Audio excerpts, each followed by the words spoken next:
दोस्तों, अभी तक तो आपने पे फिक्सेशन कर ली होगी और आपने सीख लिया कि कैसे पे फिक्सेशन की जाएगी। लेकिन अब प्रश्न उठता है कि अब एरियर कितना बनेगा। और कुछ एक प्रश्न और भी मन में उठ रहे हैं कि कुछ एक लोगों को 2016 के बाद उनका ग्रेड पे एनहांस हो गया था, बढ़ गया था, चाहे वो प्रमोशन के कारण बढ़ा, चाहे एसीपी लगने के कारण बढ़ा। तो अब वो जो बढ़ा हुआ ग्रेड पे है उसका क्या होगा, क्योंकि 2016 में आपकी फिक्सेशन कर दी गई और 2016 में ग्रेड पे को बंद कर दिया गया, लेकिन उसके बाद अब आपको जो ग्रेड पे मिला है उसका क्या होना है। और उसके पश्चात अब एक नया प्रश्न और उठ जाता है कि केंद्र सरकार ने जैसे ही डीए के रेट्स को 17% से बढ़ा करके 28% कर दिया है, तो उससे आपको क्या फर्क होगा। इन सभी प्रश्नों के उत्तर अगर आप जानना चाहते हैं तो ये वीडियो आपके लिए है। बच्चे, युवा, पेरेंट्स या हो कोई सरकारी कर्मचारी, बच्चे, युवा, पेरेंट्स या हो कोई सरकारी कर्मचारी, इस चैनल में एजुकेशन, एस्ट्रोलॉजी और सर्विस मैटर से संबंधित बातें होती हैं ढेर सारी। मेरे पिछले वीडियो को आपने जो दिया ढेर सारा प्यार, उसके लिए आपका बहुत बहुत धन्यवाद, अभिनंदन, आभार। आगे भी लाता रहूंगा आपके लिए ऐसे ही रोचक वीडियो की भरमार, तो हो जाइए तैयार। आता भी रहूंगा मैं लाइव, पर पहले इस वीडियो को कर दीजिए लाइक, शेयर और मेरे चैनल को कर दीजिए सब्सक्राइब। जब आप अपनी एरियर कैलकुलेशन करना चाहेंगे तो उसका एक तरीका होता है एरियर कैलकुलेशन का। उसे मैं पहले आपको बता देता हूं कि किस तरह से एरियर कैलकुलेशन होगी। हालांकि मैं कैलकुलेशन करके भी आपको यहां पर समझाऊंगा, जो की हुई कैलकुलेशन है मैं आपको दिखाऊंगा, उसमें आपको समझाने का प्रयास करूंगा। सबसे पहले क्योंकि हर एक महीने की सैलरी अलग अलग होती है, तो इसलिए हर एक महीने की कैलकुलेशन हमें करनी पड़ेगी। जनवरी 2016 से लेकर के और जून 2021 तक आपको हर एक महीने के लिए अलग अलग से कैलकुलेशन करनी है, और वो बहुत आसान है, एकदम से हो जाएगी। अगर आपको इसका एक कॉन्सेप्ट पता चल जाएगा, फॉर्मूला पता लग जाएगा, तो आप एकदम से उस कैलकुलेशन को करने में कामयाब हो जाएंगे और बड़ी जल्दी आप अपना पूरा का पूरा एरिया निकाल सकते हैं। अगर आपको एक्सेल में काम करना आता है फिर तो बहुत ही बढ़िया है, फिर तो आप एकदम से उस कैलकुलेशन को कर पाएंगे। अगर आपको एक्सेल में काम करना नहीं भी आता है तब भी आप मैनुअली उसको कर सकते हैं, उसमें थोड़ा ज़्यादा समय लग सकता है। तो देखिए दोस्तों, सबसे पहले आपने पहले कॉलम में लिखना है मंथ एंड ईयर, और उसके बाद आगे का जो कॉलम है उसमें आपने 3 पार्ट्स में उसको लेना है।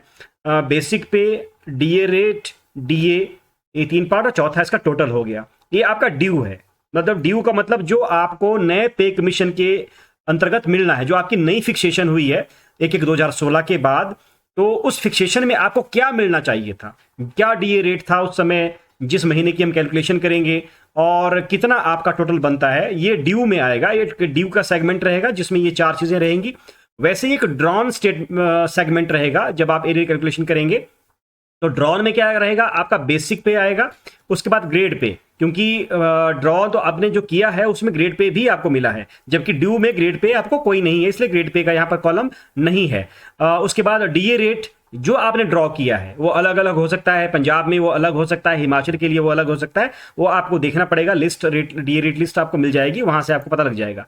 डीए रेट के बाद डीए कितना बना, कितना डीए आपको उसका बनता है कैलकुलेशन में, बेसिक पे और ग्रेड पे को मिला करके जो डीए रेट है उसको मल्टीप्लाई करके डीए कितना बनता है।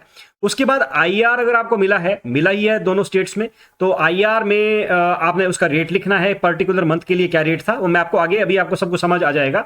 फिलहाल आपने ऐसे कॉलम बना लेने हैं और आईआर की कैलकुलेशन कर लेनी है परसेंटेज के हिसाब से, जो परसेंटेज बनेगी जिस परसेंट से आपको आईआर मिल रहा है।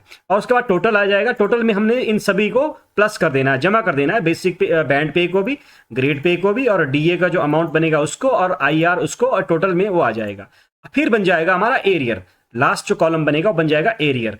एरियर में आपने क्या करना है, जो ड्यू का टोटल है, जो यहाँ टोटल है, इसका जो अमाउंट है इसको आपने माइनस करना है, इस अमाउंट से माइनस करना है ड्रॉन अमाउंट को। तो ड्यू का अमाउंट ज़्यादा ही होगा और ड्रॉन का अमाउंट आपका कम ही होगा, सभी केसेस में लगभग ऐसा ही होगा। तो जो माइनस करके बनेगा वो आपका एरियर बन जाएगा। अब पहले आप ऐसे कॉलम्स बना लीजिए अपनी शीट्स के ऊपर, और या जैसे मैनुअल करना चाह रहे हैं तो मैनुअल आप बना लीजिए। फिर आपने यहाँ पर मंथ एंड ईयर वगैरह सारा डिटेल्स डालनी है। जैसे मैंने एक पिछले वीडियो में आपको एक एग्जांपल से समझाया था कि कैसे बेसिक पे फिक्स की गई थी, मैं उसी बेसिक पे का आपको एरियर बना करके दिखाता हूं। वो सिर्फ एक कॉन्सेप्ट है, कॉन्सेप्ट को समझेंगे तो आप अपना एरियर निकाल सकते हैं।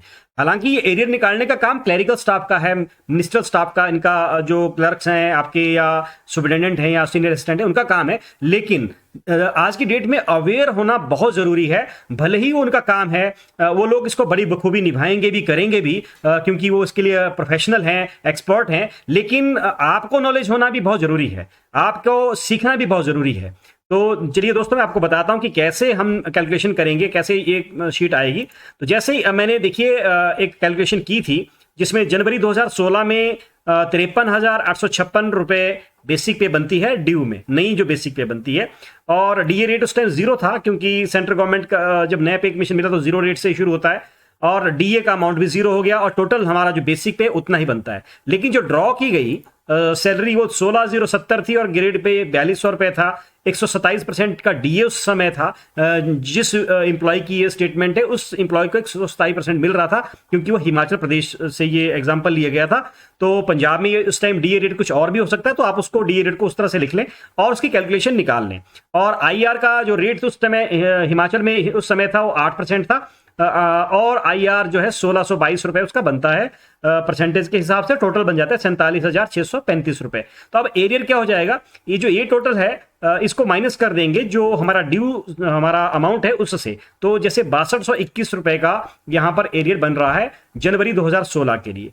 तो अब इसमें फॉर्मूला कैसे लगाना है, मैंने पिछले वीडियो में भी आपको सिखाया। आप एरियर का वीडियो पीछे आप देखिए, उसमें मैंने आपको फॉर्मूला लगाना सिखाया है। आप उस वीडियो को देखेंगे तो आप समझ जाएंगे कि कैसे फॉर्मूला लगना है। अगर आप एक्सेल शीट में काम करना चाह रहे हैं तो उस वीडियो को जरूर देखें, वहां से आपको फॉर्मूले सारे मिल जाएंगे और आप अपने आप उन फॉर्मूलाज को लगा करके अपनी बेसिक पे को ड्यू और ड्रॉन में भर लीजिए, रेट्स भर लीजिए, रेट भर लीजिए और उसको ड्रैग कर दीजिए। जैसे आपने ये कर दिया, इसको आप जैसे ड्रैग करेंगे, जैसे टोटल है इसको आप ड्रैग जैसे ही नीचे को करेंगे तो अपने आप कैलकुलेशन में इसको ले आएगा। वैसे ही ड्रॉन में भी हो जाएगा, जहां पर चेंजेस आ रही हैं वहां सिर्फ हमने उसको अमाउंट को फार्मूला लगा के बदल दीजिए, या आप मैनुअल उसको लिख लीजिए, उसके बाद उसको फार्मूला नीचे को ड्रैग कर लीजिए। ये सारी चीजें मैंने पिछले वीडियो में समझाई है, आप उसको देख सकते हैं। तो जैसे जो ये एग्जाम्पल है, इससे एक आपको आइडिया हो जाएगा कि इस एग्जाम्पल में कितना एरियर बन रहा है। तो आपका एरियर भी उसी हिसाब से बन जाएगा, जितनी आपकी बेसिक पे है उसके हिसाब से आपका एरियर बन जाएगा। तो जैसे इस एम्प्लॉय का जो एरियर बन रहा है, मैं पूरा जून 2021 तक इसको कैलकुलेशन कर ली है। तो देखिए प्रेजेंटली जून 2021 में जो बेसिक पे जो बीच में इंक्रीमेंट्स लगी या सब कुछ हुआ, जैसे आजकल 17% जैसे ये डीए है, तो ये इसको मिलाकर के और 153% प्रेजेंटली मिल रहा है, 21% आईआर है, तो उसको मिलाकर के 6,666 रुपीज का एरियर एक महीने का बन रहा है, जो कि जून 2021 में बन रहा है। अब देखिए जुलाई में भी सेम टू सेम यही रहेगा, क्योंकि इंक्रीमेंट मई महीने में इस एम्प्लॉय का लग चुका है। जैसे ही हम देखिए अब बात आ गई कि जो सेंटर गवर्नमेंट ने 28% डीए कर दिया, 17% से 28 हो गया, 11% का जो फ्रीज कर दिया गया था उसको अब रिलीज कर दिया गया। अब हालांकि उसका 18 महीने का एरियर नहीं मिलेगा, लेकिन अब आप देखिए कि आपकी सैलरी में क्या फर्क पड़ने वाला है। जैसे ही स्टेट गवर्नमेंट इसको अनाउंस करती है आपके लिए, तो उसमें जैसे मैं यहां पर आपको कैलकुलेशन करके दिखाता हूं, 17% की जगह जैसे ही मैं 28% इसको करता हूं, तो आप देखेंगे कि कैसे ये चेंज होता है। तो देखिए मैं इसको जैसे ही 28% मैं इसको कर रहा हूं तो अमाउंट एकदम से चेंज हो रहा है। तो देखिए अब यहां पर जो 6,666 रुपए जो अमाउंट एरियर का बन रहा था, वही अमाउंट अब 13,952 रुपए का बन रहा है। मतलब आपकी सैलरी जो है वो 13,952 रुपए बढ़ सकती है अगर ये रेट्स आपका डी रेट आपका प्रेजेंटली इस तरह से है, या आपका जो भी है। हिमाचल प्रदेश के एम्प्लॉइज के लिए 153% है, पंजाब के लिए कुछ और हो सकता है। तो आप वहां से अपना डी रेट को यहां पर कैलकुलेशन में लाएं, तो देखिए इतनी सैलरी आपकी बढ़ सकती है। तो वैसे ही एकदम से ही आपका एरियर कैलकुलेशन में भी एरियर आपका बढ़ जाएगा, जो कि जुलाई 2021 के बाद आपको डीए मिलना है, उसके बाद की कैलकुलेशन में आएगा। तो अगर आपको एरियर तो आपको 30 जून तक का ही मिलना है पंजाब में, इन केस ऑफ पंजाब, लेकिन हिमाचल में ये अभी मिला नहीं है 6th पे कमीशन, तो इसलिए हिमाचल में ये एरियर आगे आ जाएगा।